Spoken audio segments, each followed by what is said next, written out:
మన ప్రభువును ప్రియ రక్షకుడైన యేసుక్రీస్తు ప్రభుల వారి అతి శ్రేష్టమైన నామంలో ఈ కుటుంబ ప్రార్థనలో పాలుపంపులు పొందిన దేవుని బిడ్డలైన లోపల బయట ఉన్న మీ అందరికీ వందనాలండి.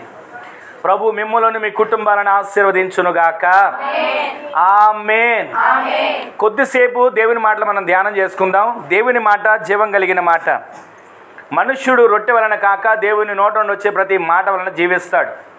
ఆయన మాట మనల్ని బ్రతికించే మాట, ఆయన మాట మనల్ని దిద్దే మాట, ఆయన మాట మనల్ని కట్టే మాట, ఆయన మాట ప్రతిరోజు మనల్ని నడిపించే మాట. ఒక్క మాటని ఈ పూట మనం ధ్యానం చేసుకుందాం. ఒక మాట చూడండి. కీర్తనల గ్రంథం 31వ కీర్తన 19వ చరణంలో రాయబడిన మాటను ఒకసారి చదవండి. 31వ కీర్తన 19వ చరణం చదవండి. నీయందు భయభక్తులు గల వారి నిమిత్తము నీవు దాచి ఉంచిన మేలు ఎంతో గొప్పది.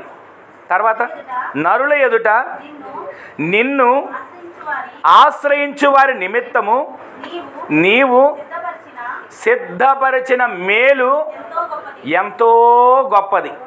ఒకసారి మనం అందరం కూడా ఆగి ఆలకిస్తే అందరు కొంచెంసేపు శ్రద్ధగా వినండి. క్లుప్తంగా నేను ఒక 4 విషయాలు మీకు జ్ఞాపకం చేసి ప్రార్థన చేస్తాను.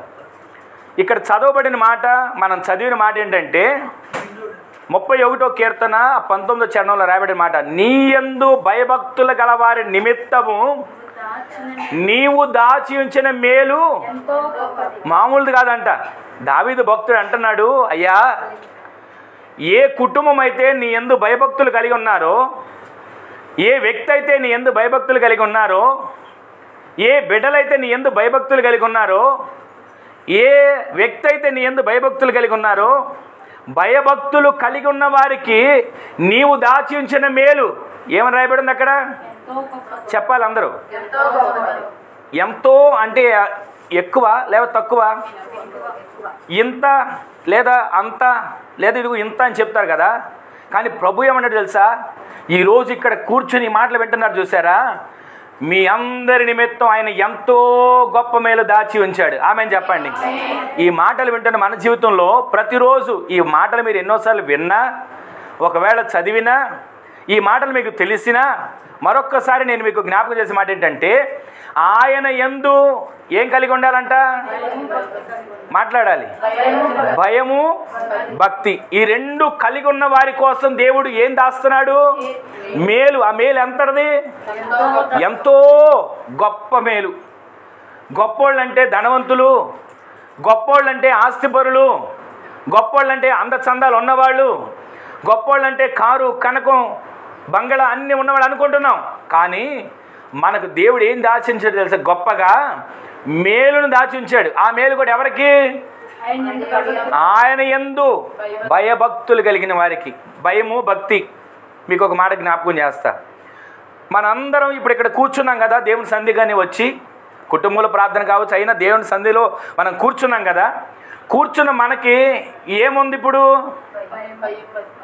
భక్తి ఉంది. భయం కంటే ముందు భక్తి ఉంది. భక్తి ఉండబట్టే బైబిల్ పట్టుకున్నాం, భక్తి ఉండబట్టే ఇక్కడ సన్నిధికి వచ్చాం, భక్తి ఉండబట్టే ఎంతవరకు ప్రార్థన చేస్తున్నాం, భక్తి ఉండబట్టే ఎంతవరకు ఆరాధన చేసాం, భక్తి ఉండబట్టే ఎంతవరకు కూడా ఆయన సందులో అయ్యా నీవే నా దేవుడు అని వేడుకున్నాం, నా కుటుంబం కాపాడయ్యా, మేలు చేయయ్యా, కృపనివ్వని అడిగాం. భక్తి ఉండబట్టి ఇవన్నీ చేస్తున్నాం. అయితే భక్తి ఒకటి ఉంటే మనకు సరిపోదట. రెండోది ఏముండాలి? భయము కూడా ఉండాలి. ఇలాగే ఒక వ్యక్తి యేసన్న గారు చెప్పిన మాట ఏంటంటే, కనపడ్డ గుడి దగ్గరికి అలా వెళ్ళి దండం పెట్టుకుంటున్నాడంట ఒక వ్యక్తి. రోడ్డు అమ్మట వెళ్తా ఏ గుడిని వదలకుండా కళ్ళకు అద్దుకుంటున్నాడు. చిన్నప్పుడు నేను అలాగే చేసేవాడిని. నెల్లూరు లోపల ఒక గొలగల ముడిన ఒక స్థలం ఉంటే అక్కడికి వెళ్తా మా నాన్నగారు నేను మేమందరం లారీలో వెళ్తున్నాం. జంక్షన్లో ఒక ఆయన ఉండేవాడు, ఆయనతో కలిసి వెళ్తుంటే లారీలో వెళ్తున్నాను. నేను ఎక్కడ గుడి కనపడితే అక్కడ కళ్ళకు అద్దుకునేవాడిని. అప్పుడు ఆయన అనుకున్నాడు, ఈ పిల్లోడికి ఎంత భక్తి ఉందో అని అనుకునేవాడు. అయితే ఇక్కడ మనం ఆలోచన చేస్తే ప్రతి గుడి దగ్గరగా కనపడిన చోటల్లో దండం పెట్టుకుంటున్నాం, నన్ను రక్షించయ్యా అని. చాలామంది అనుకుంటారు ఏదో ఒక దేవుడు నన్ను కాపాడకపోతాడా, రక్షించకపోతాడా, నన్ను జ్ఞాపకం చేసుకోకపోతాడని అందరినీ అయ్యా నన్ను కాపాడని కనబడిన స్థలమంతా వేడుకున్నాం. అయితే భక్తి ఉంది. భయం అనేది ఎలా ఉండాలంటే ఇలాగేనంట. యెషయా చెప్పిన మాట, అన్ని గుళ్ళకి దండం పెట్టుకున్నాడు, బాగానే ఉంది, గుళ్ళోకి వెళ్ళి అన్ని చేసి వచ్చాడు, బాగానే ఉంది. బయటకు వచ్చి వెళ్ళేటప్పుడు సిగరెట్ తాగుతూ వెళ్తున్నాడు. అంటే ఈ వ్యక్తికి ఏముంది, ఏమి లేదు? చెప్పండి, మీరు చెప్పాలి. భక్తి అయితే ఉందా? గుళ్ళోకి వెళ్ళాడా, వెళ్ళలేదా? దండం పెట్టాడా, పెట్టలేదా?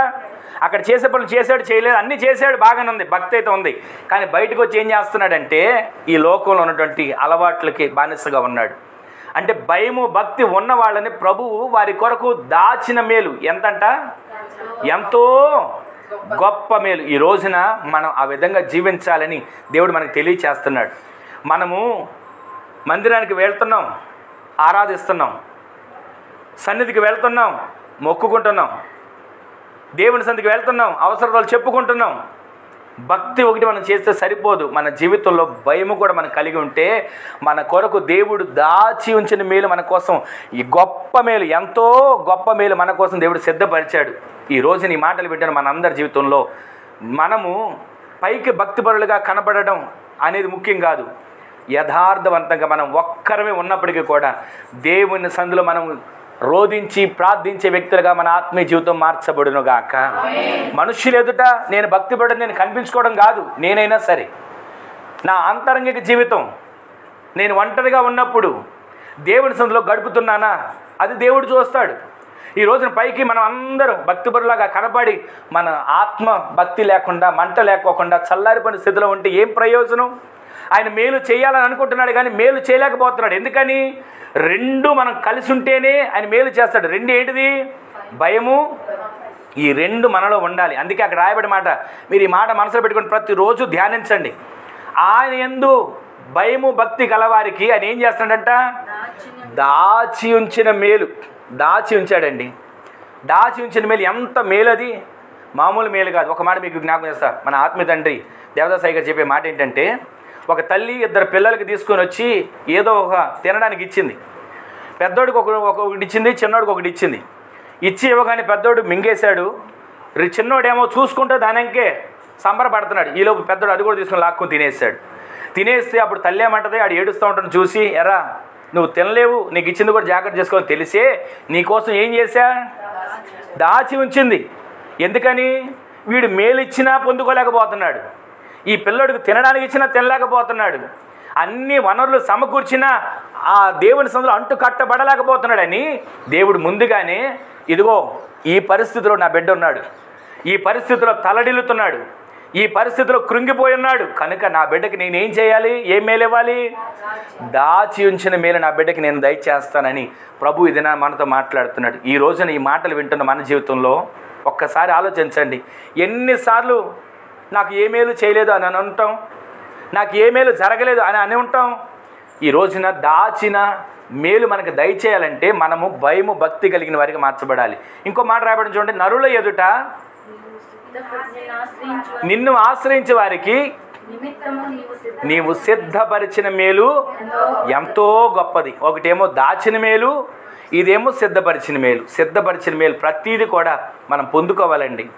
ప్రతి క్షణం ప్రతి దినం మనం ఆ మేలు పొందుకుంటూ అడుగులు వేయాలి. ఎన్నో మాటలు చెప్పడానికి అవకాశం ఉంది కానీ కొన్ని నిమిషాలు మీకు జ్ఞాపకం చేస్తున్నా. ఈ రోజున ఈ మాట వింటున్న మనం దాచిన, దేవుడు మన కొరకు దాచిన, దేవుడు మన కొరకు సిద్ధపరిచిన మేలు మనం పొందుకుంటున్నామా? ఆ మేలు పొందుకుంటే ఎలా ఉంటాం, ఆ మేలు ఎలా పొందుకోవాలో మీకు 4 విషయాలు జ్ఞాపకం చేస్తాను. అదే కీర్తనల గ్రంథం 16వ కీర్తన 11వ చరణంలో రాయబడిన మాట చూడండి. అదే కీర్తనలో 16వ కీర్తన 11వ చరణం. జీవ మార్గంలో నీవు నాకు తెలియజేస్తున్నావు. ఎందుకని? ఆయన భయము భక్తి కలిగి మనం జీవించడానికి జీవ మార్గాలు కావాలి. ఎందుకని? ఆయన ఆశ్రయించడానికి జీవ మార్గాలు కావాలి.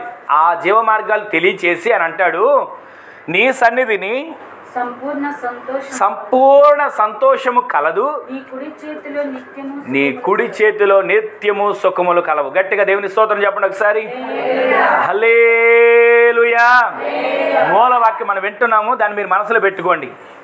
ఆయన నీ కోసం నా కోసం దాచి ఉంచిన మేలు, ఆయన నీ కోసం నా కోసం సిద్ధపరిచిన మేలు మనం పొందుకోవాలి. ఆ మేలు మనం పొందుకోవాలంటే ఎలా ఉండాలో, ఎలా నడుచుకోవాలో, అసలు ఆ మేలు ఎక్కడ దొరుకుతుందో దేవుడు తెలియచేస్తున్నాడు. మేలు ఎక్కడ ఉంటుందో తెలుసా? నీ సన్నిధిని సంపూర్ణ సంతోషము కలదు, నీ కుడి చేతిలో నిత్యము సుఖములు కలవు. ఈ మాట మీరు ఆలోచించండి. మొట్టమొదటి మాట మరి వింటున్నాం. సుఖము, సంతోషం. ఏ కుటుంబమైన కోరుకునేది ఏంటిది? సంతోషంగా ఉండాలి, సుఖంగా ఉండాలి, నెమ్మదిగా ఉండాలి, సమాధానంగా ఉండాలి. కుటుంబంలో అన్నీ ఉన్నాయండి. తినడానికి ఉంది, ఉండడానికి ఉంది, అన్ని కార్యక్రమాలు జరగడానికి అన్ని వసతులు ఉన్నాయి. కానీ ఆ ఇంట్లో సమాధానం లేకపోతే ఏ లాభం? ఆ ఇంట్లో నెమ్మది లేకపోతే ఏం ప్రయోజనం? ఈ రోజున ఆయన అంటున్నాడు, నా సన్నిధిని సంపూర్ణ సంతోషం కలదు. అంటే ఎక్కడ మనకి దొరుకుతుంది ఆయన సంతోషం? అంటే ఆయన సన్నిధిలో మనకి సంతోషంగా దొరుకుతుంది. ఆమె చెప్పండి. ఈ రోజున సన్నిధి ఎక్కడుంది? మందిరం ఎక్కడుంది వెతుక్కుంటాం. మందిరం ఉన్న చోట సన్నిధి అనుకుంటాం. ఒక మాట చెప్పనా, సన్నిధి వేరు, మందిరం వేరు. మందిరం అంటేనేమో మనం కట్టిన గోడలు, మనం పెట్టిన ఫ్యాన్లు, మనం వెలిగిస్తున్న లైట్లు, అక్కడ నిలబడి మనం కనపడుతుంటాం. కానీ సన్నిధి అంటే చెప్పనా, ఆ మందిరంలోకి వెళ్ళిన మనం, మీరైనా నేనైనా మందిరంలోకి వెళ్ళిన వ్యవహారం మనం వెళ్ళినట్లుగా అయ్యగారు చెప్తుండగా అంగట్లో పెట్టిన బొమ్మలాగా ఉండి రావడం కాదంట. మనం సన్నిధిని అనుభవించి రావాలి. ఆమె చెప్పండి. సన్నిధిని మోసుకుని రావాలి. ఆమె చెప్పండి. వెళ్తాం మందిరంలోకి, అందరూ వెళ్ళారు, నేను వెళ్ళాను. కనపడడానికి కోసం వెళ్తున్నామా? నేను కూడా వచ్చానని హాజరు వేయించుకోవడానికి వెళ్తున్నామా? ఆయన సన్నిధికి దేనికి వెళ్ళాలి? ఆయన సన్నిధిలో ఉన్న మహిమను మనం పొందుకోవాలండి. ఆయన సన్నిధిలో ఉన్నటువంటి ఆనందాన్ని మనం నింపుకోవాలండి. అందుకే అక్కడ రాయబడి ఉంది, నీ సన్నిధిని సంపూర్ణ సంతోషం ఉంది. సంతోషాల కోసం ఎక్కడెక్కడికో పరుగులు చేస్తారు. సంతోషాల కోసం ఏదేదో చేయాలని చెప్పి తాపత్రయపడతారు. ఇలాగేనంట ఒక వ్యక్తి సంతోషం కావాలని చెప్పి ప్రతిరోజు అందరినీ, ఇదిగో సంతోషం ఎలా పొందుకుంటాం, సంతోషం ఎలా కలుగుతుందని ఆ సంతోషం పొందుకోవడం కోసం ఎన్నో ప్రయత్నాలు చేస్తున్నాడు. సరే అని చెప్పి ఇలాగే ఒక డాక్టర్ గారు కూడా, నాకు ఇన్ని హాస్పిటల్ ఇంతమంది నేను ట్రీట్మెంట్ చేస్తున్నాను కానీ నాకు ఏమాత్రం సంతోషం కలగట్లేదు, నాలో ఏదో మనసులో వేదన ఉంది, కొంచెం సంతోషం ఎక్కడ దొరుకుతుంది అంటే ఎవరో చెప్పారంట, పలానా సర్కస్లో ఒక ఆయన ఉంటాడు, బఫూన్ వేషం వేసుకుని ఉన్న ఆయన. అసలు అక్కడికి వెళ్ళి మీరు కూర్చుంటే మీ బాధలన్నీ మర్చిపోతారు. అక్కడికి వెళ్ళి మీరు కూర్చుంటే మీకున్న కష్టాలన్నీ మర్చిపోతారు. అక్కడ మీరు సంతోషంగా ఉంటారని చెప్తే ఆ సంతోషంగా వెతుక్కుంటూ డాక్టర్ గారు వెళ్ళారు. అక్కడ కూర్చున్నారు. అందరు చెప్పినట్లుగానే సంతోషం వచ్చింది. సంబరపడ్డాడు, వచ్చేసాడు. సరే అని చెప్పి ఒకసారి హాస్పిటల్ ఆయన దగ్గర చూపించుకోవడానికి ఒక వ్యక్తి వచ్చాడంట. అయ్యా, నాకు ఏమాత్రం సంతోషం లేదు, నెమ్మది లేదు, నేను ఎక్కడ కూడా సంతోషంగా సుఖంగా జీవించినట్లుగా కనబడట్లేదంటే డాక్టర్ గారు, సరేనయ్యా నీకు నేను చూస్తాను, నీకు కావాల్సిన మందులే అన్నీ ఇస్తాను అన్నీ చెప్పి, సరే నేను ఒక మాట చెప్తాను విను, పలానా సర్కస్ ఉంది, అక్కడికి వెళితే అక్కడ ఉన్నటువంటి బఫూను అసలు ఎంత చక్కగా నవ్విస్తాడో, అక్కడికి వెళితే ఎంత సంతోషంగా ఉంటుందో, బాధలన్నీ మర్చిపోతావు అంటే చెప్పినవన్నీ విన్నాడంట. విని విని విని చివరికి అన్నాడంట, అక్కడ సంతోషాన్ని ఇచ్చే బఫూన్ వేషంలో ఉన్న వ్యక్తి నేనేనయ్యా. అక్కడ అందరికీ నేను సంతోషాన్ని ఇస్తున్నా కానీ నాకు సంతోషం లేదు.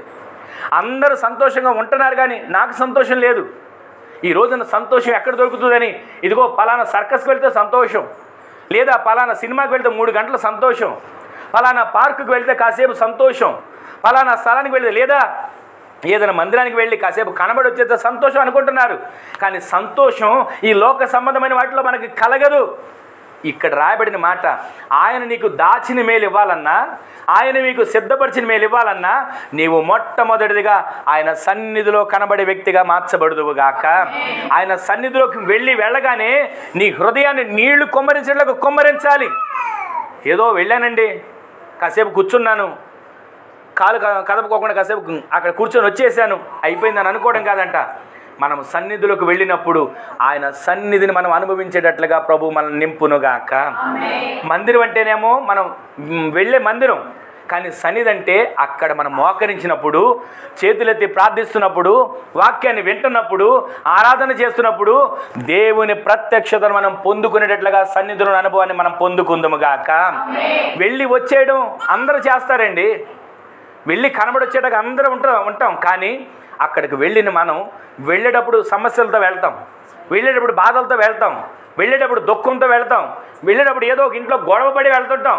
కానీ దేవుని సన్నిధిలోకి వెళ్ళగానే దేవుడు మాట్లాడుతూ ఉండగానే మీకు సమాధానం కలగబోతుంది. ఆమె చెప్పండి. ఆయన సన్నిధిలోకి వెళ్ళి మీరు ప్రార్థిస్తుండగానే దేవుడు మిమ్మల్ని దర్శిస్తాడు, ఆయన మిమ్మల్ని తాకుతాడు, ఆయన మిమ్మల్ని ఆయన రూపాంతరం చెందేటట్లుగా మిమ్మల్ని నడిపిస్తాడు. ఆ విధంగా ఆయన సన్నిధిని సంపూర్ణ సంతోషం ఉంటే ఆ సంతోషాన్ని విడిచిపెట్టి ఎక్కడెక్కడికో పరుగులు వేస్తాం. మరొక మాట రాయబడి చూడండి, ఆయన కుడి చేతిలో నిత్యము సుఖములు కలవు. ఏ వ్యక్తి అయినా కోరుకునేది ఏంటంటే సుఖం సంతోషాలే కదా. పెళ్ళైన వాళ్ళు మీరు చూడండి, పెద్దోళ్ళు ఏమంటారు? సుఖ సంతోషాలతో సుఖంగా జీవించు, పిల్ల పాపలతో వద్దులు అంటారు. అయితే ఈ సుఖము సంతోషం మాటలోనే ఉంటున్నాయి, కుటుంబాల్లో కనబడట్లా. ఈ సుఖము సంతోషం చెప్పుకోవడానికి వినడానికే ఉంటున్నాయి, కుటుంబాల్లో కనబడట్లా. దానికి కారణం ఏంటో తెలుసా? ఆయన సన్నిధికి వెళ్తున్నాం, అనుభవించలేకపోతున్నాం. ఆయన సన్నిధికి వెళ్తున్నాం, పొందుకోలేకపోతున్నాం. ఆయన సన్నిధికి వెళ్తున్నాం, సాగిల పడలేకపోతున్నాం. ఆయన సన్నిధికి వెళ్తున్నాం, మోకరించలేకపోతున్నాం. ఆయన సన్నిధికి వెళ్తున్నాం, అయ్యా అని ఆయన పిలవలేకపోతున్నాం. హన్న ఆయన సన్నిధికి వెళ్ళింది, మోకరించడం మొదలుపెట్టింది, ప్రార్థించడం మొదలుపెట్టింది, కన్నీరు గార్చడం మొదలుపెట్టింది. ఆమె కన్నీరు గారుస్తుంటేనంట ఆమె నోట మాట రావట్లా, పెదాలు మాత్రం కదులుతున్నాయి, అలసిపోతుంది. ఆయన సందులో రోదేస్తుంది. అక్కడున్న యాజకుడు కూడా చూసి అనుకుంటా, ఏం పొద్దున్నే ఏదో పుచ్చుకొని వచ్చింది అని అనుకొని ఆమెను హీనంగా మాట్లాడాడు. అయినా సరే ఆమె బాధపడలా. అయ్యా, నీ దాసురాలనైనా నన్ను హీనంగా మాట్లాడొద్దు. నీ దాసురాలైన నేను నా దేవుని సందులో నా హృదయం అంతా కొమ్మరించుకుంటున్నా, నీళ్లు కొమ్మరించినట్లుగా. ఈ రోజున సన్నిధికి వెళ్తున్నాం, సన్నిధి అంటే మందిరం అని అనట్లా నేను. మీ ఇంట్లో మీరు మోకరించిన సన్నిధిని మీరు పొందుకొందురుగాక, వీధిలో మీరు ప్రార్థించిన సన్నిధి చేత మీరు నింపబడుదురుగాక, చెట్టు కింద మీరు కూర్చొని ప్రార్థించినా సరే, పనిలో మీరు ప్రార్థించినా సరే, సన్నిధిలో ఉన్న మేలులు మీరు మీ కుటుంబం అనుభవించేటట్లు ప్రభు ఈ రోజు నుంచి సహాయం చేయనుగాక. దాచి ఉంచిన మేలు, ఇంకో మేలు అది చెప్పాలి అందరూ. దాచి ఉంచిన మేలు, సిద్ధపరిచిన మేలు మీకు కలగాలంటే మొట్టమొదటిదిగా మీరు సన్నిధిలో కనబడి ఆయన సన్నిధిలో ఉన్న మేలు చేత మీరు తృప్తిపరచబడేట్లుగా. ఆయన సన్నిధిని ఏముంది? సంపూర్ణ సంతోషం. ఆయన కుడి చేతిలో, ఆయన సన్నిధిలోకి వెళ్ళగానేనంట ఆయన రెండు చేతులు ఎలా చాపుతాడు. సన్నిధి అంటే నేను చెప్తున్నా కదా, మందిరానికి వెళ్ళినప్పుడే అని కాదు, మీరు ఎప్పుడు మోకరించిన ఆయన చేతులు మీకోసం చాపుతాడు. మీరు ఎప్పుడు ప్రార్థిస్తున్న ఆయన మీకోసం చేతులు చాపుతాడు. ఆయన చేతులు ఏముందంట? ఆయన చేతులు ఏముందండి? అక్కడ రాసిందిగా చదవండి. ఆయన కుడి చేతులు, ఆయన చేతిలో నిత్యము ఆ సుఖం నీకు కలుగు చేస్తాడండి. అనుకుంటుంటాం కదా, కుటుంబంలో సుఖం లేదండి, భర్తతో సుఖం లేదు, భార్యతో సుఖం లేదు, పిల్లలతో సుఖం లేదు, అత్తమామలతో సుఖం లేదని ఎన్నోసార్లు బాధపడిపోతుంటాం కదా. ఎలాంటి పరిస్థితులు నీవు ఆయన సన్నిధిలో మోకరించినా కుడి చేతిలో ఉన్న నిత్య సుఖాన్ని నీకు అనుగ్రహిస్తాడు. ఆమె చెప్పండి. ఈ రోజున ఆ కుడి చేతిలో నిత్య సుఖాన్ని పొందుకోలేక, సమస్య వచ్చినప్పుడు ప్రార్థన చేయలేక, కష్టం వచ్చినప్పుడు మొర్ర పెట్టలేక, ఇబ్బంది వచ్చినప్పుడు ఆయన సన్నిధిలో మోకరించలేక, ఆయన దగ్గర నుంచి మనం నిత్య సుఖాన్ని పొందుకోలేకపోతున్నామండి. దానికి కారణం అది. ఆయన దాచి ఉంచిన మేలు ఎంతో గొప్పది. ఆ గొప్ప మేలు అనుభవిస్తున్నామా? ఆ గొప్ప మేలు పొందుకోగలుగుతున్నామా? ఆ మేలు పొందుకోవాలంటే నీవు సన్నిధికి వెళ్ళాలి. సన్నిధికి వెళ్ళిన నీవు నలుగురికి కనపడడం కోసం వెళ్ళడం కాదు, వెళ్ళకపోతే ఎవరో ఏమని అనుకుంటారని వెళ్ళడం కాదు, వెళ్ళి ఎవరికో ముఖాన్ని వచ్చి వేయడం కోసం వెళ్ళడం కాదు. సన్నిధికి వెళ్ళిన నీవు నీళ్లు కొమ్మరించేట్లుగా నీ హృదయాన్ని కొమ్మరించగలిగితే ఆయన నీకు నిత్య సుఖమును, నిత్య సంతోషమును, సుఖ సంతోషం నీ కుటుంబానికి ప్రభు అనుగ్రహించునుగాక. దాచిన మేలంటే ఇదండి, సిద్ధపరిచిన మేలంటే ఇది. అది మనం పొందుకోలేకపోతున్నాం. ఆచారంగానో అలవాటుగానో ఏదో క్రమంగానో వెళ్ళొచ్చేస్తున్నాం. దేవుని సన్నిధిలో ఉన్నటువంటి ఆ మేలు మనం పొందుకోవాలంటే ఆయన సన్నిధిలో నిత్యము కూడా మనం కనబడి ఆయన సన్నిధిలో ఉన్న సుఖ సంతోషాలు అనుభవించబెట్టలుగా దేవుడి వల్ల మార్చునుగాక. రెండో మాట మీకు జ్ఞాపకం చేస్తాను చూడండి. అదే కీర్తనల గ్రంథం 23వ కీర్తన 5వ చరణం. అందరు చూడండి ఆ మాట. నా శత్రువుల ఎదుట సిద్ధపరుస్తావు, అంటి ఉంటావు, నా గిన్నె నిండి పొర్లుతుంది. గట్టిగా ఆమె చెప్పండి. ఆయన సన్నిధిలో నుంచి మేలు ఎంత క్షేమకరమైనవో చెప్పనా? దాచి ఉంచిన మేలు ఇస్తాడు. ఎవరికి? ఆయన యందు భయభక్తులు కలిగిన వారికి. సిద్ధపరిచిన మేలు ఇస్తాడు. అదెవరికి? ఆయన ఆశ్రయించిన వారికి. ఈ రోజున మనం ఈ గుంపులో ఉండాలండి. ఆయన దృష్టిలో మనము భయము భక్తి కలిగిన గుంపులో, ఆయన దృష్టిలో మనము నిత్యము కూడా ఆయన ఆశ్రయించిన గుంపులో మనం ఉంటే దాచిన మేలు, సిద్ధపరిచిన మేలు ఇస్తాడు. ఇంతవరకు మూలవాక్యం. తర్వాత మీరు ఎలా ఈ మేలు పొందుకుంటారంటే సన్నిధిలోకి అడుగుపెట్టిన తర్వాత, ఆ సన్నిధిలో మీరు మోకరించిన తర్వాత, సన్నిధిలో మీరు మొర్రబెట్టిన తర్వాత ఆయన సన్నిధిలో ఉన్న సంపూర్ణ సంతోషము, ఆయన కుడి చేతిలో ఉన్న నిత్య సుఖములు మీకు అనుగ్రహిస్తాడు. ఆ సన్నిధిలో ఉన్న దీవెనల చేత మీ కుటుంబం నింపబడుతుంది. ఆ విధంగా దాచిన సిద్ధపరిచిన మేలు మీరు పొందుకుంటారు. రెండవది ఇక్కడ రాయబడి మాట తెలుసా, నా శత్రువుల ఎదుట నీవు నాకు భోజనం సిద్ధపరుస్తున్నావు. అంటే ఒక మాట చెప్పనా, శత్రువు అంటే ఇరుగు పొరుగు వాళ్ళు శత్రువులండి, నా మీద పగబట్టిన వాళ్ళ శత్రువులండి, నాకు వ్యతిరేకంగా మాట్లాడే వాళ్ళ శత్రువులండి, వాళ్ళ ఎదుట నేను చక్కగా ఒక బిర్యానీ పొట్లం తెచ్చుకొని తింటాను అని కాదు దీని అర్థం. శత్రువు అంటే ఎవరో తెలుసా, ప్రతిరోజు నీ ఆత్మీయ జీవితం మీద పోరాడుతున్నాడు. ఆత్మీయ జీవితం పతనం చేయాలని, ప్రార్థనలో ఎదగనివ్వకుండా చేయాలని, వాక్యం చదవనివ్వకుండా చేయాలని, ఆయన సందులో స్తుతించకుండా, బలిపీఠం కట్టకుండా, కుటుంబ ప్రార్థన చేసుకునివ్వకుండా చేసే శత్రువు ఉన్నాడు. ఈ రోజున ఆ శత్రువు ఎవడంటే, నిన్ను ఎంతసేపు ఆత్మలో ఎదగనివ్వడు. ప్రార్థన చేసుకుందాం అని అనుకుంటారా? ఈరోజు శుక్రవారం ప్రార్థన చేసుకుందాం అని అనుకుంటారు, లేదా ఉపవాసం ఉండి ప్రార్థన చేసుకుందాం అనుకుంటారు. ఎంతలోనే వాడు వస్తాడు, వచ్చి అంటాడు, ఎన్ని ప్రార్థనలు చేయలా నువ్వు, అసలు నువ్వు రక్షణలోకి వచ్చిన కానీ ఎన్ని ప్రార్థనలు చేయలా, మీ అమ్మ నాన్న ప్రార్థనలు చేసినప్పటి నుంచి నువ్వు ఎన్ని ప్రార్థనలు చూడలా, దేనికైనా జవాబు వచ్చిందా, దేనికైనా కార్యం జరిగిందా, ఇంకెందుకు ప్రార్థన అని ఒక చిన్న విత్తనం వేస్తాడు. వాడు వేసిన ఆ చిన్న విత్తనం నాటబడి అది మొలిచి మొక్కై మానైపోతుంది వెంటనే. ఇంకెందుకులే ప్రార్థన, ఏ కార్యం జరుగుతుందని. నేను కష్టపడితే కదా తెచ్చుకునేది, నేను కష్టపడితే కదా ఇల్లు పోషించుకునేది, నేను కష్టపడితే కదా పిల్లల్ని చదివించుకునేది, నేను లేకుండా ఏం జరుగుతుంది, నేనుంటేనే కదా జరిగేది, దేవుడు ఏం చేయట్లా నాకు అని ఆ విత్తనం మొలిచి ప్రార్థన చేయకుండా ఆపేస్తాడు. ఈ రోజున ఆ శత్రువు మీద నీకు జయము కలిగేటట్లుగా నీవు పోరాడే వ్యక్తిగా మార్చబడుదువుగాక. శత్రువుతో పోరాడతాం అంటే కంటికి కనబడేవారు కాదు, కంటికి కనబడిన వారు. ఆ పత్రికలో రాయబడి ఉంటుంది కదా, మీరు పోరాడున్నది శరీరాలతో కాదు, అంధకార సమూహాలు, దురాత్మ సమూహాలతో మీరు పోరాడుతున్నారు. ప్రతిరోజు పోరాటాలే. నాకు పోరాటాలు లేవు అనుకునే వాళ్ళు ఉండరు. ప్రతిరోజు ఏదో ఒక పోరాటం ఉంటలా. అన్నీ వండుకొని పెట్టుకున్న తర్వాత ఈ చిన్న మాట దగ్గర వచ్చి వండుకున్నదంతా పక్కన పడేసి ఎవరికి వాళ్ళు అలిగి పడుకునే పరిస్థితులు ఉండట్లా. ఈ శత్రువు మీద నీకు జయము కలగాలి. నీకు ఈ శత్రువు మీద జయం కలగటానికి నీవు పోరాడే వ్యక్తిగా మార్చబడుదువుగాక. అలా పోరాడితేనంట ఆ యాకోబు ఒక్క రాత్రి దేవునితో పోరాడడం మొదలుపెట్టాడు. ఆయన అంటాడు, నన్ను వెళ్ళనివ్వు అని అంటుంటే యాకోబు అంటాడు, నీవు నన్ను ఆశీర్వదించితేనే కానీ నేను నిన్ను వెళ్ళనివ్వను. ఈ రోజున మనం పోరాడాలండి. ఈ రోజున దేవునితో మనం పోరాడాలి. ఇరుగు పొరుగువాడితో పోరాడాలి, ఆ పోరాటాలు కాదు నేను చెప్పేది. మనం ప్రతిరోజు దేవునితో మగ సిరిగలిగిన వారిగా పోరాడే ప్రార్థన జీవితం దేవుడు మనకు దయచేయునుగాక. అలా చేస్తే మనకు దాచిన మేలు, సిద్ధపరిచిన మేలు ఇస్తాడు. పోరాడిన వారికి జయం ఇస్తాడు. ఆ జయం ఎలా వస్తుందో తెలుసా? ప్రకటన గ్రంథంలో కనబడుతుంది, జయించిన వానిని నాతో కూడా నా తండ్రి సింహాసనం ముందు కూర్చొని పెడతా. జయించేవాడు నాతో పాటు ఇదిగో జీవవృక్ష ఫలములను తింటాడు. ఈ రోజున అది జయించేవారు జయించాలి. ఏం జయించాలి? పాపాన్ని జయించాలి, చూపును జయించాలి, మనసులో చెలరేగుతున్న అపవిత్ర కోరికలను జయించాలి, విచ్చలవిడి ఆలోచనలు జయించాలి. ప్రార్థన చేయకుండా ఆటంకపరుస్తున్నాడే ఆ శత్రువుని మనం జయించే వారిగా మనము మార్చబడుదుము గాక. శత్రువు మీద మనం జయించాలి. మరొక మాట అక్కడ రాయబడి చూడండి 23:5లో, భోజనం సిద్ధపరిచావు, ప్రతిరోజు నూనెతో నా తల అంటడం అంటే మీకు తెలుసు కదా. పిల్లల్ని స్కూల్కి పంపించేటప్పుడు ఏం చేస్తారు? చక్కగా స్నానం చేయించి తలకు నూనె రాసి పౌడర్ రాసి పంపిస్తారు కదా. నూనెతో తల అంటడం అంటే మన తల మీద ఎప్పుడు పరిశుద్ధాత్మ అభిషేకం చేత నింపబడాలి. ఆమెను చెప్పండి. ప్రతిరోజు మేము మోకరించినప్పుడల్లా ఏదోనండి ఎప్పుడో ఒకసారి ఆరాధనలో అభిషేకం పొందుకున్నాను అనుకోవడం కాదు. ప్రతిరోజు అన్య భాషల చేత ఆయన సందులో ప్రార్థించే కృపావరములు దేవుడు మీ అందరికి అనుగ్రహించునుగాక. ఆ విధంగా మీరు ప్రార్థిస్తేనంట తలకి ఎప్పుడు నూనె తగ్గకూడదు, అభిషేకం తగ్గకూడదు, ఆత్మ తగ్గకూడదు, కృపావరాలు తగ్గకూడదు.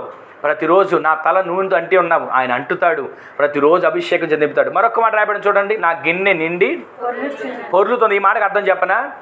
మీ తల మీద పోయబడినటువంటి అభిషేకపు నూనె పొర్లుతూ ఉంటే మీరు అభిషేకం పొందడం కాదంట, మీ ద్వారా మీ ఇరుగు పొరుగు వారు మీతో ఉన్నటువంటి వారందరూ కూడా అభిషేకించబడేటట్లు దేవుడు సహాయం చేయునుగాక.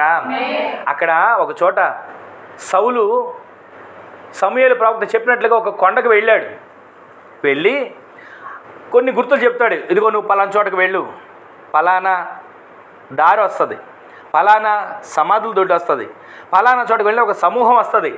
ఆ సమూహంతో నీవు కలిసినప్పుడు నీవు కూడా వాళ్ళతో పాటు ప్రకటన చేస్తావు, నీవు వాళ్ళతో పాటు అభిషేకం పొందుకుంటావు అని అన్నాడు. అలాగే సౌలు ఆ సమూహం కలవగానే అభిషేకించబడి ఆత్మచేత నింపబడిపోయి అందరూ అనుకున్నారు, ఇతను ఫలానా వాళ్ళ కొడుకు కాదా, ఇతని పేరు ఫలానా కాదా అని అందరూ అనుకున్నారు. అయితే ఈరోజు నేను చెప్పే మాట చెప్పనా, దావీదు తల మీద కూడా అదే సమూయేలు ప్రవక్త తైలం పోసాడు. ఆ పోసిన నాట నుంచి అభిషేకము దావీదు మీద దిగింది. ఆమెను చెప్పండి. ఈ రోజున మీరు ఎప్పుడు ఎవరితో కలిస్తేనో సమూహంలో అభిషేకం పొందుకునేవారు కాదు, మీరు ఒంటరిగా ఉన్న అన్య భాషలతో ప్రార్థించేవారిగా మార్చబడుదురుగాక. మీరు ఒంటరిగా ఉన్న అభిషేకం చేత నింపబడేవారిగా మార్చబడుదురుగాక. ఆత్మ వరములు కృపా వరముల చేత నింపబడగలిగిన అభిషేకం కలిగిన శక్తిని ప్రభువు మీ అందరి మీద కొమ్మరించునుగాక. ఆయన అన్నాడు, శత్రువులు ఎదుట నేను నీకు భోజనం సిద్ధపరుస్తా, నూనెతో నీ తల అంటుతా.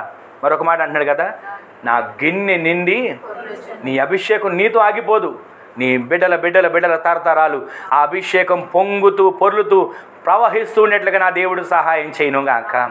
ఈరోజు నీ మాటలు వింటాను. మనందరి జీవితంలో ఒక్కసారి దాచి ఉంచిన మేలు మన కోసం ఉంది, సిద్ధపరిచిన మేలు మన కోసం సిద్ధపరిచే ఉన్నాడు. అది పొందుకోలేకపోతున్నాం. అది పొందుకోవాలంటే మొట్టమొదటి ఆయన సన్నిధిలో ఉన్నటువంటి సన్నిధికి వెళితే సుఖ సంతోషాలను మేలిస్తాడు. రెండవదిగా శత్రువుల మీద జయమిస్తాడు, అభిషేకం ఇస్తాడు. మన ద్వారా అనేకులు అభిషేకించబడేట్లుగా కార్యాన్ని చేస్తాడు. మూడో మాట చూపిస్తాను చూడండి, అదే కీర్తన గ్రంథం 36వ కీర్తన 9వ చరణంలో రాయబడిన మాట చూడండి. నీ యొద్ద జీవపు ఓట కలదు, నీ వెలుగును పొందియే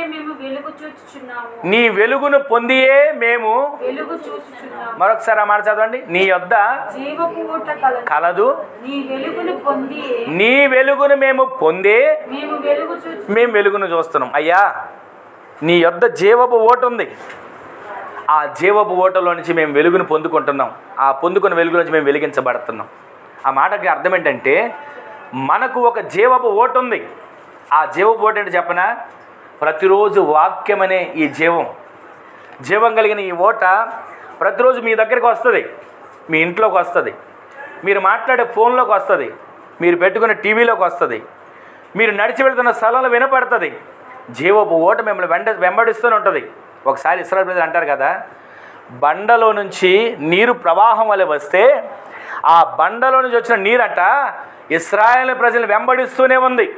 ఈ రోజున ఒక్కసారి నీవు గనక వాక్యం వైపు చూడగలిగితే, ఒక్కసారి నీవు గనక వాక్యం మీద ఆధారపడగలిగితే, ఈ వాక్యమైన దేవుడు ఎన్నడూ నిన్ను విడిచిపెట్టక ఆ నీటి ద్వారా జీవాన్ని నీకు కలుగు చేసి, జీవపు ఓటను నీకు కలుగు చేసి ప్రతిదినము నిన్ను నీ కుటుంబాన్ని తృప్తిపరచునుగాక.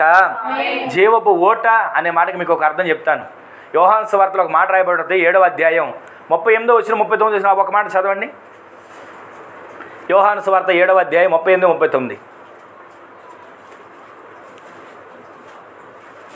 లేదా నా యందు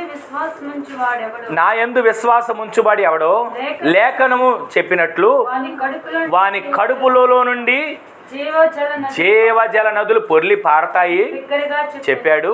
తన యందు విశ్వాసముంచువాడు పొందబోవు ఆత్మను గురించి ఆయన ఈ మాట చెప్పాను. 38, 39. నా యందు విశ్వాసముంచు వాడెవడో లేఖనము చెప్పినట్లు వాని కడుపు నుండి జీవజల నదులు పొర్లి పారతాయి. తన యందు విశ్వాసముంచు వారు పొందబోవు ఆత్మను గురించి ఆయన ఈ మాట చెప్పాను. ఇక్కడ మనం గమనిస్తే 37 కూడా చదవండి. ఆ పండుగలో మహాదినమైన అంత్యదినమున యేసు నిలిచి ఎవడైనను దప్పికొనిన ఎడల ఆయన యొద్దకు వస్తే ఆయన యొద్ద దప్పిక తీర్చబడుతుంది. ఆమె చెప్పండి. అక్కడ చెప్పిన మాట ఏంటంటే 37వ వచనంలో, 7వ అధ్యాయం 37వ వచనంలో యోహాను సువార్త, ఎవడైనా సరే దప్పికొంటే, ఇప్పుడు మనం రోడ్డు వెంట వెళ్తుంటాం, దాహం వేసిద్ది, ఏం చేస్తాం? ఎక్కడో చోట షాప్ దగ్గర ఆగి వాటర్ బాటిల్ కొనుక్కొని తాగుతాం. అలాగే ఎక్కడ వాటర్ దొరుకుతుందో మనకు తెలుసు, ఎక్కడ వాటర్ బాటిల్ అమ్ముతారో తెలుసు. మరి ఈ దప్పికేంటి? దేవుడు దేని గురించి చెప్తున్నాడు? ఎవడైనా దప్పికొనేటప్పుడు నా యొద్దకు రండి, నేను వాళ్ళకి నీళ్ళు ఇస్తా. నేను ఇచ్చే నీళ్ళు ఎలా ఉంటాయంటే, వాళ్ళు ఎన్నడూ దప్పికొనరు. ఆ నీళ్లు తాగిన వారి కడుపులో నుంచి ఏం ఉబ్బుకుతాయంట? జీవజల నదులు ఉబ్బుకుతాయి. గట్టిగా ఆమేన్ చెప్పండి. ఈ రోజున నీవు దేవుని యొద్దకు వచ్చావు, నీ ద్వారా నీ బిడ్డల ద్వారా వారి బిడ్డలు తరతరాలు దేవునిలో వచ్చేటువంటి జీవజల నదులు ప్రవహించే వ్యక్తులుగా నీ కుటుంబం మార్చబడును గాక. మన కుటుంబాలు అర్ధాంతరంగా అంతరించిపోయే కాదండి. ప్రభువు అలా విడిచిపెట్టడు. ఆయన చెయ్యి విడిచిపెట్టేవాడు కాడు. నీకోసం దాచి ఉంచిన మేలేస్తున్నాడు, నీకోసం సిద్ధపరిచిన మేలేస్తున్నాడు. ఆ దాచి ఉంచిన సిద్ధపరిచిన మేలు నీవు పొందుకోవాలని ఇప్పుడు దినాన ప్రభువు మాట్లాడుతున్నాడు. అక్కడ రాయబడిన మాట, వాని కడుపులో నుంచి ఏం పొంగుతాయంట? జీవజల నదులు పొర్లి పారుతాయి. ఆ మాట గట్టిగా చెప్తున్నాడని అక్కడ రాసి ఉంటుంది. ఈరోజు ఈ మాటలు వింటున్న మనం ఇలాగే నీటి కోసం తహతహలాడిపోయింది ఒక వ్యక్తి.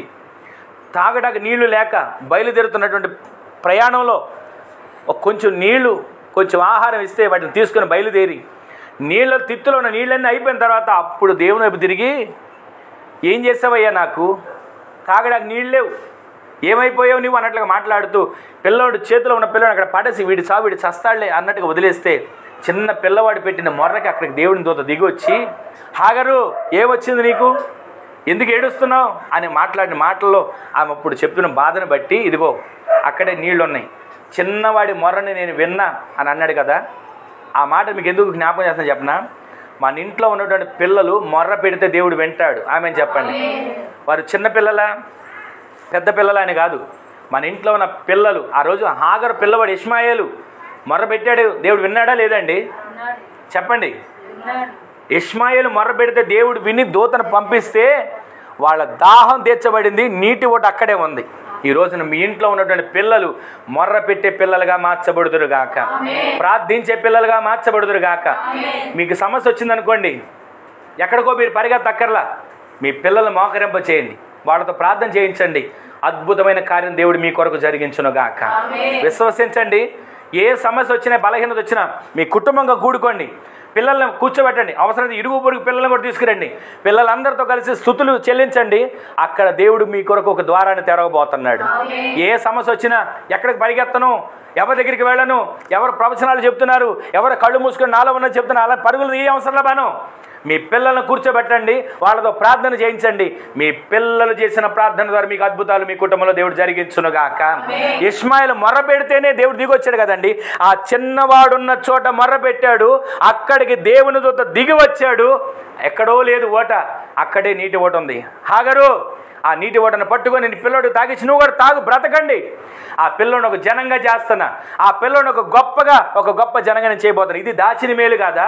ఇది సిద్ధపరిచిన మేలు కాదా?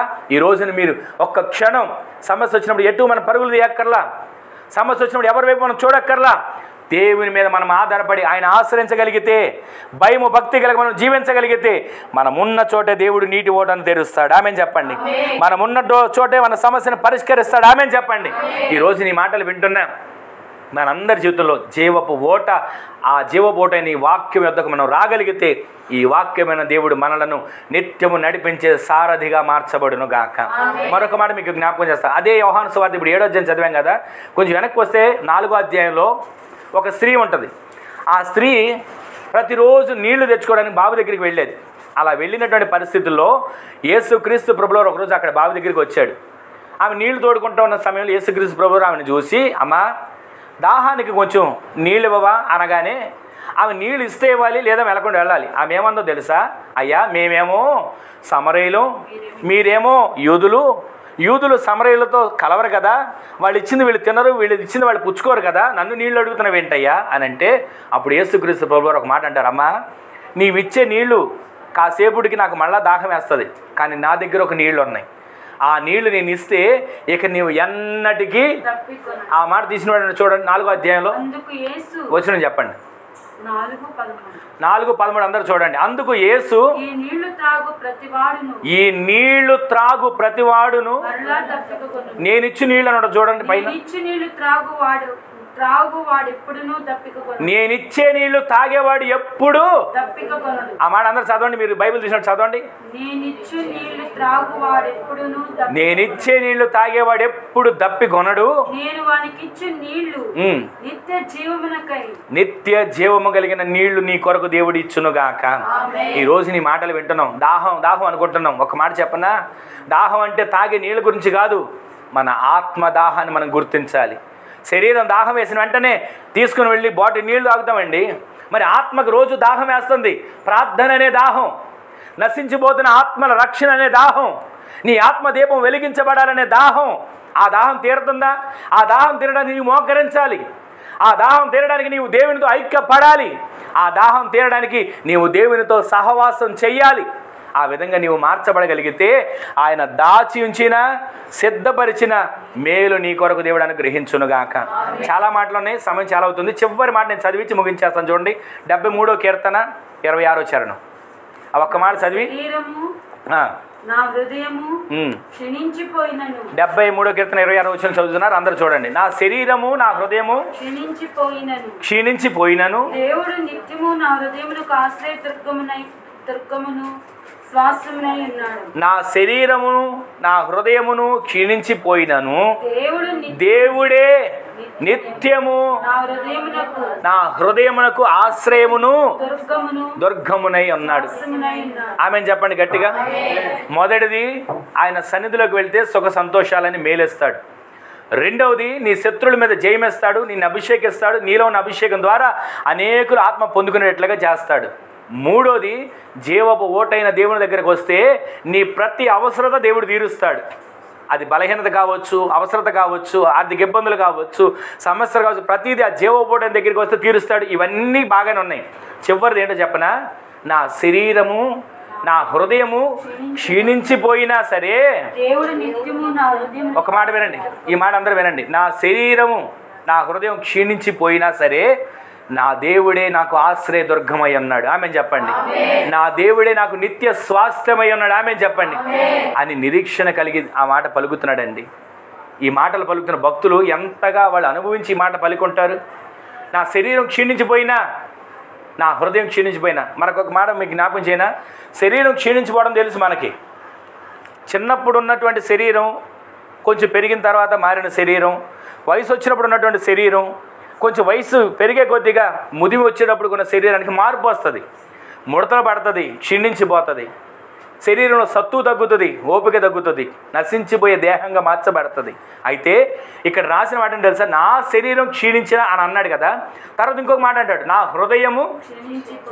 శరీరం క్షీణించడం మనకు తెలుసు, హృదయం క్షీణించడం ఏంటి? శరీరం క్షీణించడం మనం చూస్తున్నాం. చిన్నపిల్లల శరీరం, ఇప్పుడు మనకున్న శరీరం, ముసలి వాళ్ళు అయిన తర్వాత వచ్చిన శరీరం అన్నీ తెలుసు. హృదయం క్షీణించిపోతుందంట. అంటే దేనికో చెప్పనా, దేవుని ఎప్పుడు చూస్తానా ఈ కళ్ళతో, నా దేవుని సన్నిధిలో ఎప్పుడు గడుపుతానా, నా దేవుని సన్నిధిలో ఎప్పుడు మోకరిస్తానా, నా కుటుంబం కలిసి నా దేవుని సన్నిధిలో ఎప్పుడు ప్రార్థిస్తామని హృదయం రోజు క్షీణించిపోతుందంట. ఆ క్షీణించిపోకుండా ఉండాలంటే నీవు నీ కుటుంబం ప్రతిరోజు దేవుని సన్నిధిలో రోధించి అంగలార్చి విజ్ఞాపన చేసి ప్రార్థించే యోధులుగా మీ కుటుంబాలు మార్చబడునుగాక. అలా మార్చబడితే మరొక మాట మీకు జ్ఞాపకం చేస్తా. అక్కడ రాసిన మాట తెలుసా, నా శరీరం నా హృదయం క్షీణించిపోయినా నా దేవుడు క్షీణించేవాడు కాడు. ఆమె చెప్పండి. నా దేవుడు ఎవరో తెలుసా, ఆశ్రయమును దుర్గమునై నా కొరకు నిత్య స్వాస్థ్యాన్ని ఆయన సిద్ధపరిచాడు. ఆమె చెప్పండి. నాలుగోది ఆయన చేసే మేలుంటే తెలుసా, నీ కొరకు నా కొరకు పరలోకంలో నిత్య స్వాస్థ్యాన్ని ఆయన సిద్ధపరిచాడు. ఆమె చెప్పండి. అందుకే ఆయన రక్తాన్ని కార్చాడు, ప్రాణం పెట్టాడు. మనకు రక్షణ భాగ్యం ఇచ్చింది దేనికో తెలుసా, ఏదో పొందుకున్న రక్షణ అని అనిపించుకోవడానికి కాదు. ఈ ఆత్మ మలమల మాడుతున్న నరక అగ్నిగుండంలో నుంచి తప్పించబడి నిత్య స్వాస్థ్యమైన నిత్యత్వంలో దేవునితో కూడా ఉండాలని, యుగ యుగాలు ఆయనతో జీవించాలని, ఆయనతో అంటు కట్టబడేటట్లుగా ఆయన మన కొరకు దాచి ఉంచిన, ఆయన మన కొరకు సిద్ధపరిచిన మేలు ఎంతో గొప్పది. ఏ మేలు చెప్పండి, ఇప్పుడు అందరూ చెప్పండి. దాచి ఉంచిన సిద్ధపరిచిన మేలు. ఆ మేలేంటి? సన్నిధిలోకి వెళితే సుఖ సంతోషం అనే మేలు. నీవు నీ కుటుంబం మోకరించి ప్రార్థించగలిగితే నీ శత్రువు మీద జయమిచ్చే మేలు, నిన్ను అభిషేకించే మేలు, నీ మీద నీవు పొందుకున్న అభిషేకం నుంచి అనేకుల అభిషేకాన్ని అనుభవించగలిగిన మేలు. మూడోది, ఆయన యొద్దకు నీవు జీవపు ఊట యొద్దకు వస్తే, జీవపు ఊటైన బొగ్గ యొద్దకు నీవు వస్తే ఆయన ఉపక దారాల్లో నుంచి నీ ప్రతి అవసరం ఆయన తీరుస్తాడు. నాలుగోదిగా ఆయన నీ కొరకు ఏముంచాడు? నిత్య స్వాస్థ్యం. ఆమె చెప్పండి. ఆ నిత్య స్వాస్థ్యం అనే మేలు ఇక్కడ కూర్చుని మాటలు వింటున్న మనందరము అనుభవించగలిగే కార్యమును ప్రభు జరిగించునుగాక. ఈ రోజైనా ఈ మాటలు విన్న తర్వాత అయినా ఏదో చేస్తున్నాం, భక్తి వెళ్తున్నాం అని అనుకోవడం కాదు. మనం ప్రతిరోజు ఆయన మీద ఆధారపడాలి. ఆశ్రయమైన ఆయన, దుర్గమై ఉన్న ఆయన మీద మనం ఆధారపడగలిగితే మనకి ఇక్కడ అవసరతలు తీర్చడం మాత్రమే కాదు, ఇక్కడ మనల్ని పోషించడం మాత్రమే కాదు, ఇక్కడ మనల్ని సంరక్షించడం మాత్రమే కాదు, మన ఆత్మను పరలోకంలో కూడా సురక్షితంగా ఉంచే నిత్య స్వాస్థ్యమును ప్రభు మనందరికీ అనుగ్రహించునుగాక. ఈ మాటలు వింటున్న మనందరం ఒక్క క్షణం ఆగి ఆలోచన చేసి, అయ్యా నీవు నా కొరకు, నీ యందు భయభక్తులు గలవారి కొరకు, నిన్ను ఆశ్రయించిన వారి కొరకు నీవు దాచి ఉంచిన మేలు, నీవు సిద్ధపరిచిన మేలు ఎంతో గొప్పదన్నారు కదయ్యా. ఆ మేలు అంటే ఇప్పుడు నాకు అర్థమైంది. నీ సన్నిధిలో కనబడతానయ్యా, సుఖ సంతోషాలతో నీ వర్ధిల్లుతా. ఇదిగో నా కుటుంబంగా ప్రార్థిస్తానయ్యా. నేను నీ సన్నిధిలో ప్రతిరోజు ప్రార్థన యోధుడిగా మార్చబడి నా శత్రువు మీద నేను జయాన్ని పొందుకొని, ప్రతిరోజు అభిషేకాన్ని పొందుకొని, ప్రతిరోజు నా అభిషేకం ద్వారా నేను మాత్రం సుఖంగా ఉండడం కాదు, నా చుట్టూ ఉన్న వారికి క్షేమాన్ని ఇస్తానయ్యా. మూడవదిగా జీవపు ఓటైన ఆయన దగ్గరికి వెళ్ళగలిగితే దప్పిక తీర్చే దేవుడు నీ జీవపు ఓటలో నుంచి ప్రతి దప్పికను తీర్చి సమృద్ధిని ప్రభు మీ కుటుంబాలకు అనుగ్రహించునుగాక. నాలుగోది ఇంత మాత్రమే కాదు, నిత్య స్వాస్థ్యములో మనల్ని చేర్చేంత వరకు కూడా ఆయన కునుకడు, నిద్రపోడు. ఒక మాట రాయబడ్డది కదా కీర్తనలో, ఇశ్రాయేలును కాపాడువాడు నిద్రపోడు. ఆ మాట మన పట్ల దేవుడు నెరవేర్చి నడిపించునుగాక. మరొక మాట చెప్పనా, ఈ విధంగా మనం ఉంటేనంట ఆయన రెక్కల నీడలో ఉన్న శక్తి, ఆయన రెక్కల నీడలో ఉన్న ఆరోగ్యం, ఆయన రెక్కల నీడలో ఉన్న సురక్షితాన్ని దేవుడు మనకి దయచేయునుగాక. రూతు గ్రంథంలో ఒక మాట ఉంటుంది కదా, యెహోవా సురక్షితమైన రెక్కల నీడలోకి నీవు వచ్చావు. ఆమె చెప్పండి. ఈ రోజున ఇక్కడ కూర్చున్న వారు అందరూ పలానా ఇంట్లో ఉన్నాం అనుకోకండి. మనమందరం ఎక్కడ ఉన్నాం తెలుసా? యెహోవా సురక్షితమైన రెక్కల నీడలో మనమందరం దాచబడి ఉన్నాం. ఏ తెగులు, పూర్తి చేయండి, ఏ తెగులు నీ గుడారమును సమీపించదు. ఏ తెగులు నీ గుడారమును సమీపించదు. ఏ తెగులు నీ గుడారమును సమీపించదు. ఆమె చెప్పండి. ఈరోజు నీ మాటలు వింటున్న మీరు, అయ్యా ఈ మేలు మేము పొందుకునేటట్లుగా మా పట్ల కార్యాన్ని చేయబట్టి ఒక క్షణం మోకరించండి, ఒక చిన్న ప్రార్థన చేసుకుందాం. అందరూ మోకరించండి, ఒక చిన్న ప్రార్థన చేసుకుందాం. కన్నులు మూసుకొని మోకరించండి, ఒక చిన్న ప్రార్థన చేసుకోండి. అయ్యా ఈ మేలు నేను పొందుకోవాలి, ఈ మేలు నేను అనుభవించాలి, నా పట్ల కార్యాన్ని చేయండి, నా పట్ల కార్యాన్ని చేయండి అంటే ఒక్క క్షణం ప్రార్థన చేసుకోండి.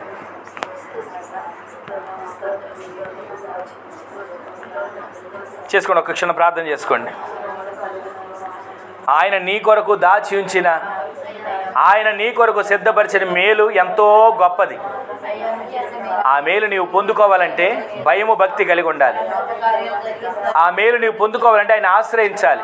అంత మాత్రమే కాదు, ఆయన సన్నిధికి వెళితే సుఖ సంతోషాలని మేలిస్తున్నాడు. ఆయన సన్నిధిలో సుఖము, సంతోషమనే మేలు నీ కుటుంబానికి దయచేస్తున్నాడు. నీ శత్రువుల మీద దేవుడు నీకు జయాన్ని ఇస్తున్నాడు, నిన్ను అభిషేకిస్తున్నాడు. నీలో ఉన్నటువంటి అభిషేకం అనేకులు అనుభవించేటట్లుగా చేస్తున్నాడు. అనేకుల మీదకి ఆ అభిషేకం వచ్చేటట్లుగా ప్రభు చేస్తున్నాడు. జీవపు ఓట అయినా ఆ బొగ్గ యొద్దకు నీవు రాగలిగితే నీ దాహాన్ని తీరుస్తాడు, నీ అవసరత తీరుస్తాడు, నీ బలహీనత తొలగిస్తాడు, నీ కంటి నిండా, నోటి నిండా సంతోషాన్ని కలుగజేస్తాడు. ఆయన నీ కొరకు నిత్య స్వాస్థ్యాన్ని సిద్ధపరిచాడు. ఒక్క క్షణం, ఒక చిన్న ప్రార్థన. ఎవరి కొరకు చిన్న ప్రార్థన చేసుకోండి, ఎవరి కొరకు చిన్న ప్రార్థన చేసుకోండి, ఒక చిన్న ప్రార్థన చేసుకోండి.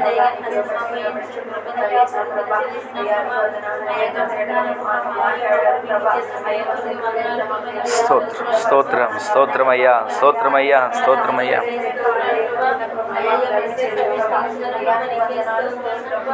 హల్లెలూయా, హల్లెలూయా, హల్లెలూయా. నింపుమా అంచుల వరకు నీకింపుగా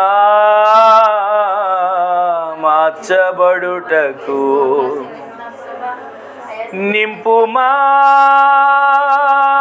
అంచుల వరకు నీకింపుగా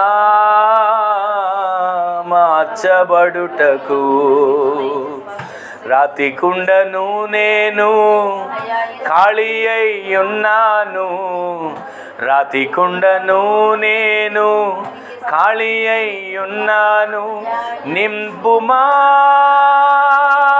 అంచుల వరకు నింపుమా అంచుల వరకు నీకింపుగా మార్చబడుటకు నీకింపుగా మార్చబడుటకు రాతి కుండను నేను ఖాళీ అయి ఉన్నాను రాతి కుండను నేను ఖాళీ అయి ఉన్నాను వెర్రి ద్రాక్షలు లోనికి చేరెను అంతరంగము చేదుగా మారెను వెర్రి ద్రాక్షలు లోనికి చేరెను అంతరంగము చేదుగా మారెను మాధుర్యం పంచుటకు తగిన పాత్రగా మాధుర్యం పంచుటకు తగిన పాత్రగా మరొకసారి మాధుర్యం పంచుటకు తగిన పాత్రగా మాధుర్యం పంచుటకు తగిన పాత్రగా శుభ్రం చేయుమా శుభ్రం చేయుమా శుభ్రం చేయుమా నింపుమా అంచుల వరకు నింపుమా